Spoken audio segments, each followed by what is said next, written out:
টাকায় smart class. তৃণমূলের বিধায়ক আচরণে রুষ্ট তৃণমূল সাংসদ। বললেন দলের যাকে জানাবার জানাবো, শেষ দেখে ছাড়বো।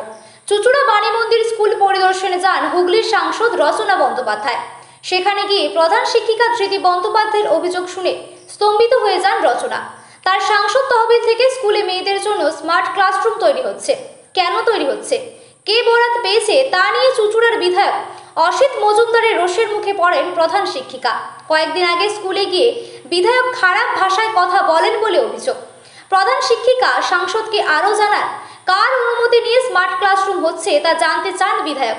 কারা বরাত পেয়েছে, কেন বিধায়ককে জানানো হয়নি সেটা নিয়েও দুর্ব্যবহার করেন। প্রধান শিক্ষিকা বলেন, একই দলের বিধায়ক ও সাংসদ, যেখানে স্কুলের মেয়েদের সুবিধার জন্য স্মার্ট ক্লাসরুম যদি হয় তাতে আপত্তির কি আছে বুঝিনি। সাংসদ রচনা বন্দ্যোপাধ্যায় এই কথা শুনে বলেন, আমি বাকরুদ্ধ হয়ে পড়েছি। আশ্চর্যজনক ঘটনা।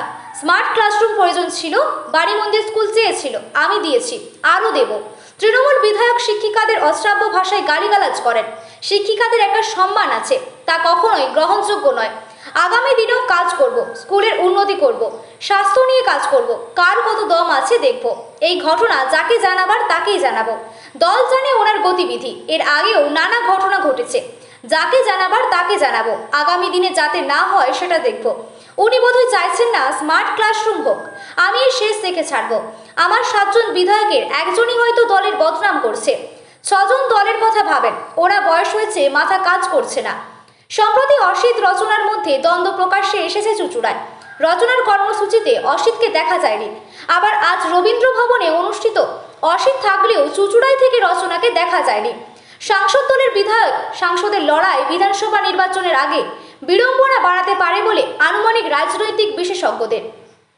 বিধায়ক অসিত মজুমদার বলেন, উনি আমার দলের সাংসদ, উনি যেটা বলতে পারেন সেটা আমি পারি না। আমি সাংসদের কথার উপর কোনো কথা বলবো না, যা বলার দলকে বলবো।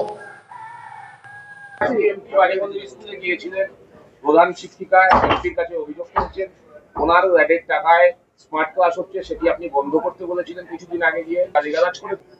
আমি এ ব্যাপারে কিছু বলতে চাই না। আমি এসব ব্যাপারে বলতে চাই না। আমি এ ব্যাপারে কোনো কথা বলবো না। লিখিত থানায় জমা দিতে বলুন। এরকম যদি হয় উনি লিখিত থানায় জমা দিন। প্রধান শিক্ষিকা এমপি ম্যাডাম বলছেন যে আপনার আপনার শেষ দেখে ছাড়বেন, এরকম ঘটনা আপনি ঘটিয়েছেন। এটা ওর মনোভাবও বলেছে। আমি এ ব্যাপারে কিছু বলবো না। উনি স্তম্ভিত হয়ে গেছেন এই ঘটনা শুনে এবং উনি বলছেন আমি এমপির কথার উপরে কোনো কথা বলবো না। আমি যা বলার দলকে বলবো। আমি যা বলার দলকে বলবো। আমি এমপি কে নিয়ে একটা কথাও বলবো না। এমপি যা খুশি বলুক, আমি এমপি আমার দলের, আমি তাকে নিয়ে কোনো কথা বলবো না। আমি যা বলার দলকে বলবো, মিডিয়ায় বলবো না। সাংসদের সঙ্গে কি বিধায়কের দূরত্ব তৈরি হচ্ছে? আমি কোনো ব্যাপারেই বলবো না।